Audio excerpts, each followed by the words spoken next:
For June 2025, our men's health program is shining a light onto the stories of 6 men who have survived prostate cancer. They all participate in our men's health activities through the Department of Public Health. Here's the story of Arthur Jackson. I'm Arthur Jackson. I'm a 70-year-old Vietnam veteran, and I'm from Alabama, Lower Alabama, down below the Mason-Dixon line. You can imagine growing up in the mid-50s, what life was about. I think it sort of instilled in me some things like to reach out. We were at the bottom of the economic ladder, and so I had no other way to go but up and out. So I was reaching out to everyone. I always wanted to know more. I wanted more because we didn't have anything. So naturally, I enrolled or joined the Marine Corps at 16 years of age. And it was called a delayed entry plan. So they made me finish high school and then go in after that. So in the military, Uncle Sam takes pretty good care of us.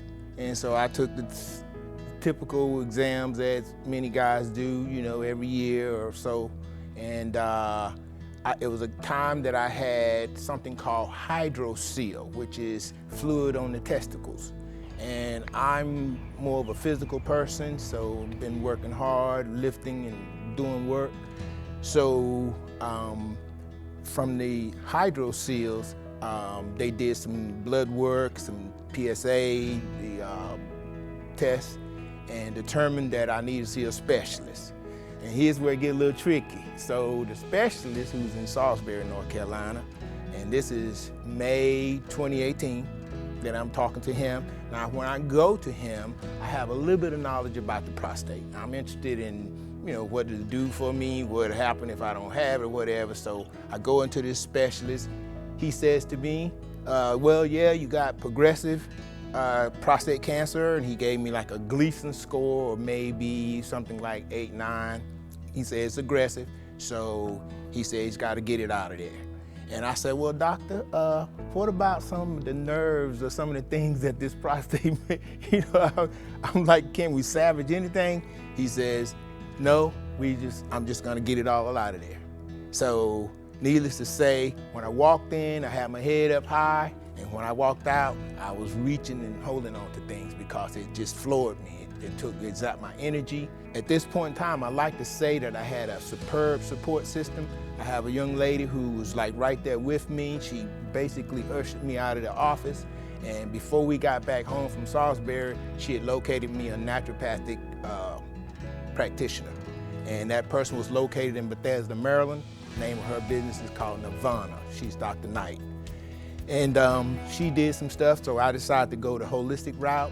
She did several things. She took blood from me and returned it with some of her own concoction. She did cleansings. She did a lot of holistic things for me.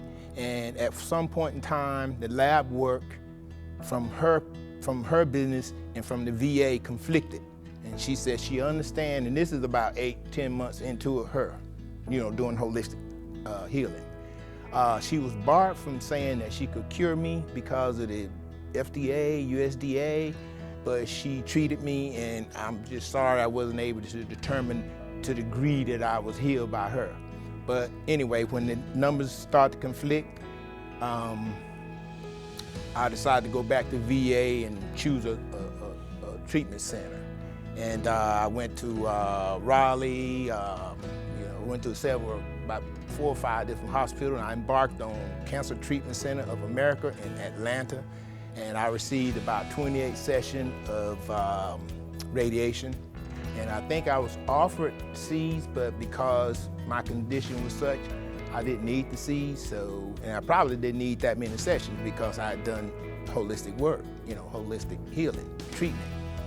I encourage everyone to get a support system if you don't have one, because mentally, physically, you need someone to get you because you're not always thinking straight. I weren't thinking straight. I wasn't thinking. I was angry. I'm an outgoing person, so I wasn't angry toward my brothers and sisters, but I was angry because I felt like the doctor was insensitive, and that, he says, I'm just gonna get it out of there, I'm gonna have to worry about nothing, so let me see. And so this treatment ended in January 2020. So I went from 2018 to 2020.